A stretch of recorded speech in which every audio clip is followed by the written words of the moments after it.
Let's check it out.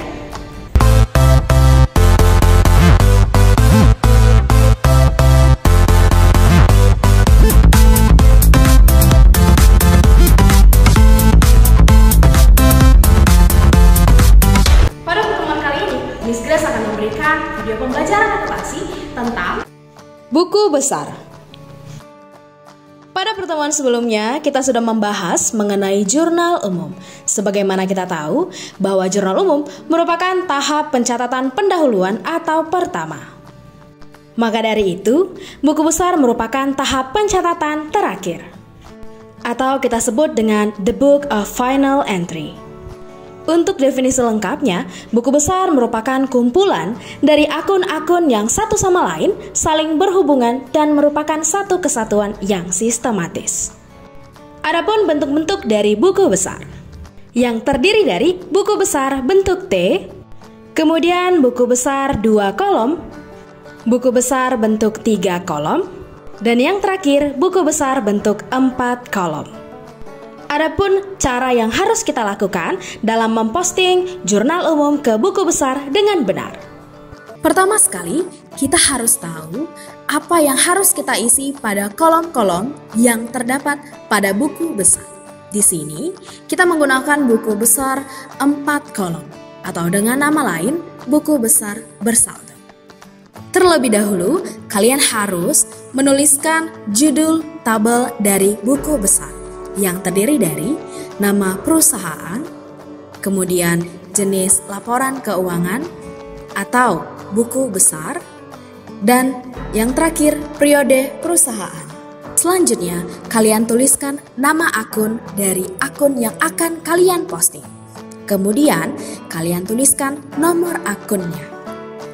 Selanjutnya, kita akan bahas kolom yang pertama, yaitu kolom tanggal.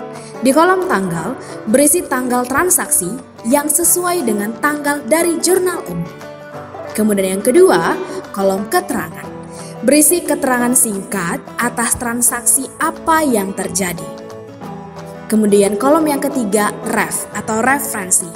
Berisi halaman dari jurnal. Selanjutnya, kolom debit dan kolom kredit. Berisi nominal yang terdapat dalam jurnal umum yang letaknya di debit ataupun di kredit. Dan yang terakhir, kolom saldo. Terdiri lagi menjadi 2, yaitu kolom debit dan kolom kredit. Di kolom debit, berisi selisih antara nominal di kolom saldo debit dengan nominal di kolom debit atau kredit, di mana debit ketemu debit ditambah dan debit ketemu kredit dikurang. Selanjutnya, kolom saldo kredit. Berisi selisih antara nominal di kolom saldo kredit dengan nominal di kolom debit atau kredit, di mana kredit ketemu kredit bertambah dan kredit ketemu debit berkurang. Selengkapnya, kalian boleh lihat di textbook akuntansi halaman 76 sampai dengan 84. Mohon diperhatikan dengan seksama ya. Contoh soal yang pertama.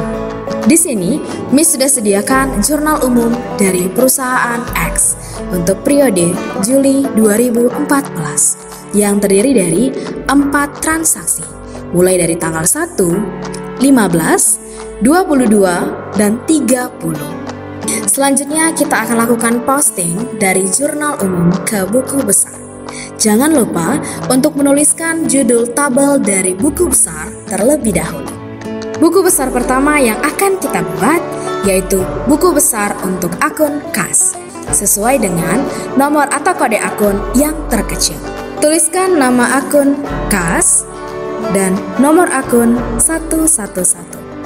Untuk nomor akun pada buku besar biasanya sudah tersedia pada soal. Selanjutnya, kolom tanggal. Coba perhatikan data jurnal umum. Tanggal berapa saja yang memuat transaksi kas, yaitu mulai dari tanggal 1, 22, dan tanggal 30. Kita mulai dari tanggal 1. Untuk keterangannya, kalian boleh tuliskan dengan setoran modal awal.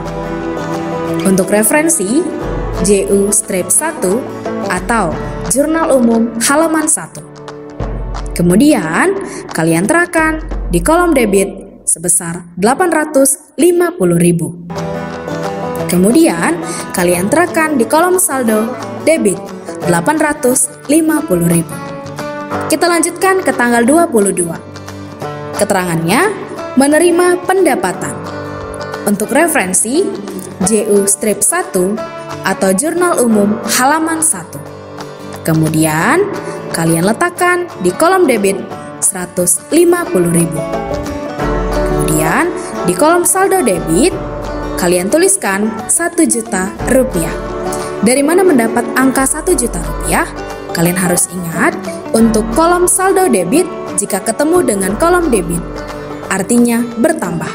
850.000 ditambah dengan 150.000 sama dengan 1 juta di debit.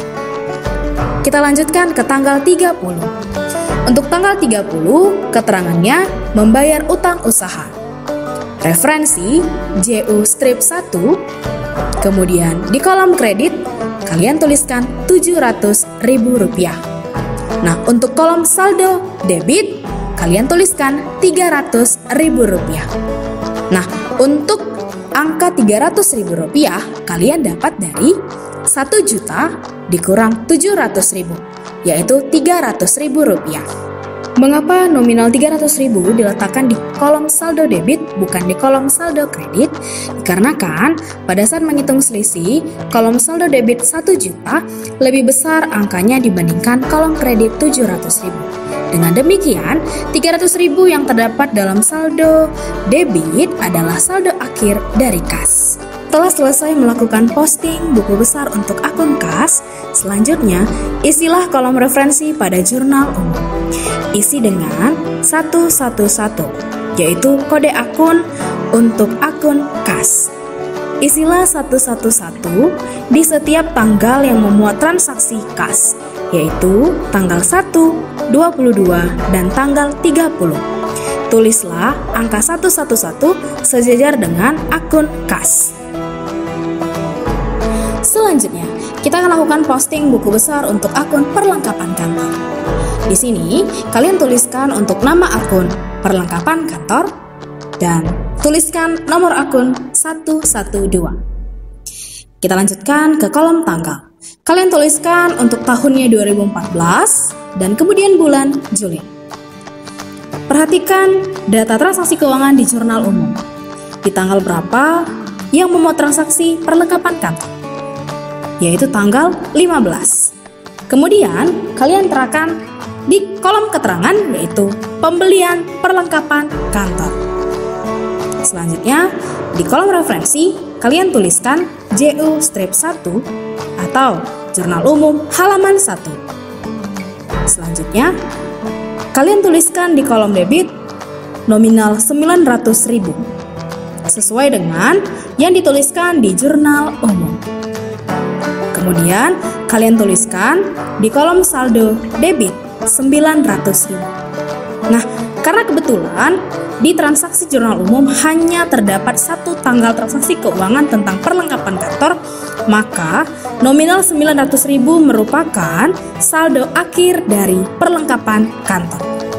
Setelah kalian melakukan posting untuk buku besar perlengkapan kantor, nah, kalian isi kolom referensi yang terdapat di jurnal umum, yaitu 112 di tanggal 15, disejajarkan dengan akun perlengkapan kantor.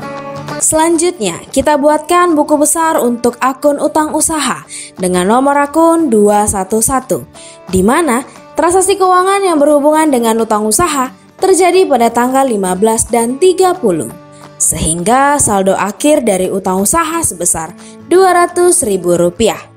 Setelah selesai melakukan posting buku besar akun utang usaha, kemudian isilah kolom referensi pada jurnal umum di tanggal 15 dan 30 untuk akun utang usaha dengan 211. Selanjutnya, kita buatkan buku besar untuk akun modal dengan nomor akun 311, di mana transaksi keuangan yang berhubungan dengan modal terjadi pada tanggal 1, sehingga saldo akhir dari modal sebesar Rp850.000.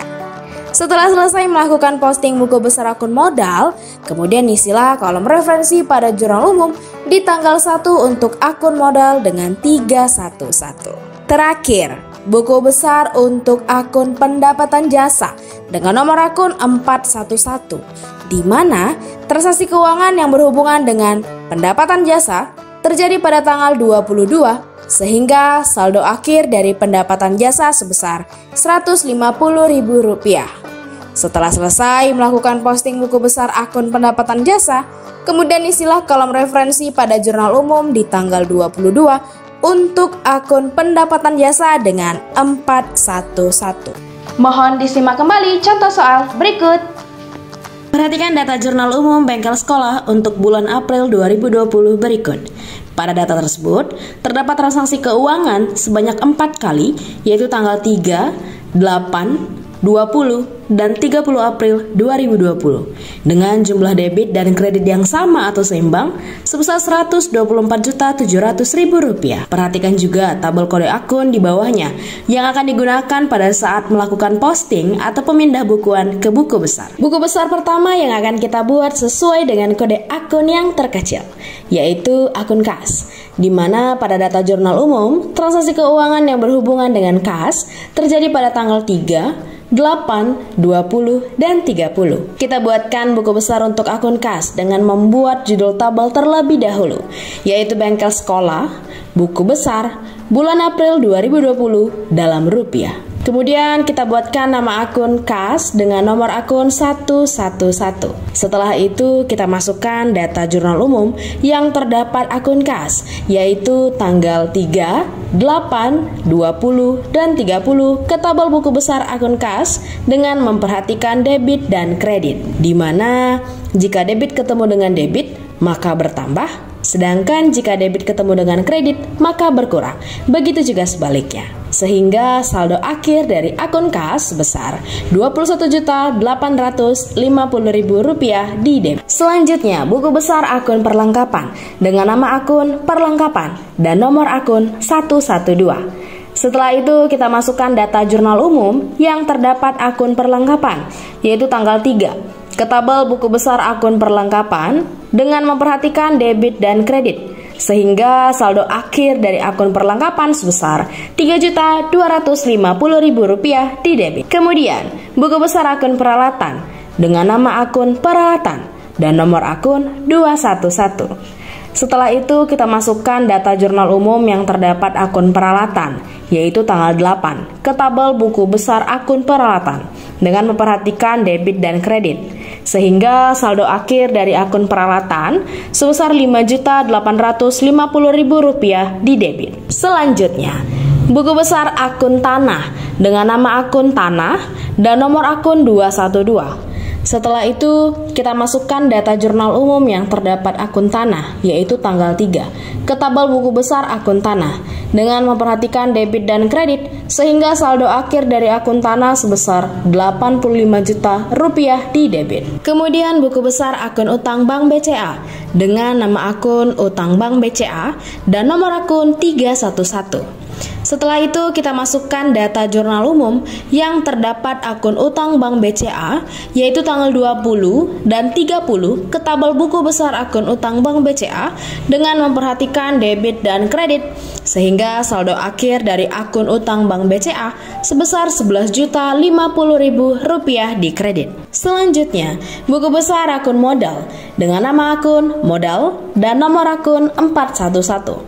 Setelah itu kita masukkan data jurnal umum yang terdapat akun modal, yaitu tanggal 3, ke tabel buku besar akun modal dengan memperhatikan debit dan kredit, sehingga saldo akhir dari akun modal sebesar Rp104.900.000 di kredit. Setelah selesai melakukan posting atau pemindah bukuan ke buku besar, maka kolom referensi pada jurnal umum akan berisi sesuai dengan kode akunnya.